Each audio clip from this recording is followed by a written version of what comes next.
It used to be that you could write a sentence online and expect that, if misunderstood, it might prompt clarification or disagreement. But at least the person responding had tried, however clumsily, to meet you halfway. Today, that assumption is functionally extinct. There is no halfway. There is only hostile terrain. You are not speaking into a conversation anymore. You are laying down evidence in a trial where you are both defendant and surprise witness. The replies do not arrive curious. They arrive loaded. They arrive like prosecutors already holding up screenshots, looking for motive. The presumption of good faith is gone. More strikingly, it has not been replaced by neutrality. It has been replaced by the presumption of bad faith, of malice, opportunism, or ignorance. If you say something reasonable, you're hiding something worse. If you say something provocative, you're courting attention. If you say something principled, you're virtue signaling.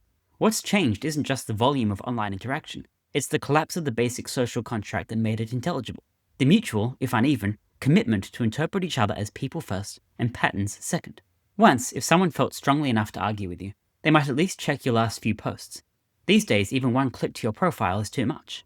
You can write about philosophy for 3 years, build a meticulous thread on Hume's treatment of causality, and the moment you say something mildly controversial about institutional decline, a reply guy with 53 followers will accuse you of being a crypto-fascist or a neoliberal shill or both, without ever realizing that you have 800 posts arguing for the opposite. There is no memory, there is no profile, there is only the latest tweet. You are flattened into your most recent moment and then caricatured from there. This is not just a failure of effort. It's a failure of the conditions that made context worthwhile. Time spent understanding someone is apparently wasted time, unless it can be weaponized. If you dig, it's to find hypocrisy, not insight, and the only reason to explore context is to create a better screenshot. On the internet, you are not a person with a worldview. You are a node in someone else's faction map. This was not how the internet was originally sold to us. The dream was post-tribal. An open bazaar of ideas, weak ties, long-tail interests, and niche communities. But that dream turns out to be expensive to maintain. It takes energy to stay curious, to suspend judgment, to follow context.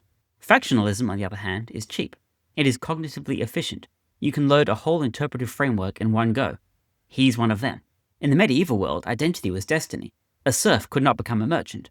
A Catholic could not become a Protestant without risking death. You were what your birth and your enemies said you were.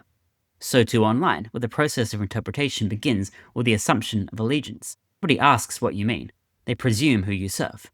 This would be bad enough if it were just a function of culture, but it's not. It's engineered. The platforms have learned that bad faith is not just sticky, it's viral. A tweet that says, "Here's a nuanced point about tax policy," gets 14 likes, and a quote tweet that calls the original author a monster who hates poor people gets 14,000. That isn't a coincidence, it's a feedback loop. If someone misreads you and you correct them, the correction dies in obscurity. If they misread you and accuse you, their post lives forever. Because context doesn't scale and rage does. This has been known for years, and yet we've continued to build systems that reward rage and starve interpretation. And it's not because the engineers are malicious, it's because the economics are indifferent. The fastest route to monetization is engagement, and the fastest route to engagement is controversy. And the shortest route to controversy is to assume the worst possible version of someone else's position. This doesn't require a conspiracy. It requires only indifference to the costs of virality. It's not that the algorithm hates you, it just doesn't know what it means to care.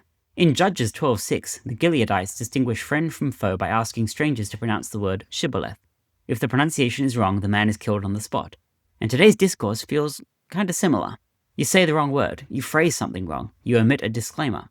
You say the wrong word, you phrase something wrong, you omit a disclaimer. And the punishment is swift. To avoid this, you must signal allegiance instantly, fluently, and correctly. Not just once, but always. Not just in speech, but in tone. You are not allowed a private vocabulary, and you are not allowed to speak from outside the script. You must perform. And this performance has nothing to do with your personal actual beliefs. It's about whether you've internalized the rituals of the group. In the modern Shibboleth economy, your ability to read the room is the only proof of your moral worth. In real life, if someone misunderstands you, you can explain. You can say, "No, that's not quite what I meant." And usually, they'll at least nod along, even if they still disagree. Online, there is no second draft. Once you post, it calcifies. Even if you delete it, the screenshots remain.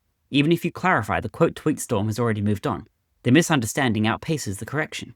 This might be survivable if people expected each other to be learning, but we do not. We expect each other to be fully formed, fully legible, and fully aligned at all times. You don't get to grow, you only get to be archived. There is no character arc here. There is only character judgment. It's tempting to mourn this moment as the loss of something sacred, but let's be careful. It was never universally good. Good faith was always unevenly distributed, and it was always easier to extend to those who looked, sounded, or voted like us. Still, something has changed. Something important. The willingness to grant the benefit of the doubt, to try to read someone on their own terms, has become a private luxury, like quiet or attention spans. And like all luxuries, it is now costly. It costs you status, it costs you speed, it costs you likes. And there's a deeper cost too, the cost of trying to stay sane in a world that punishes understanding more than it rewards it. What's left then? Not much, maybe enough. You can choose to read someone's profile before you reply. You can choose to check if they've said anything else about the topic. You can choose to ask a question instead of issuing a verdict. And you can say unclear instead of evil. These are small things, but they add up, and they're contagious in a different way. Good faith doesn't scale like outrage, but it does propagate in networks of trust, in group chats, in email threads, in old-fashioned blogs and newsletters, in the spaces where you can afford to take the time to read a second sentence. We are unlikely to rebuild the whole architecture of mutual interpretation, but we can still build pockets, islands, small places where the rules are different, and where the presumption of good faith still matters.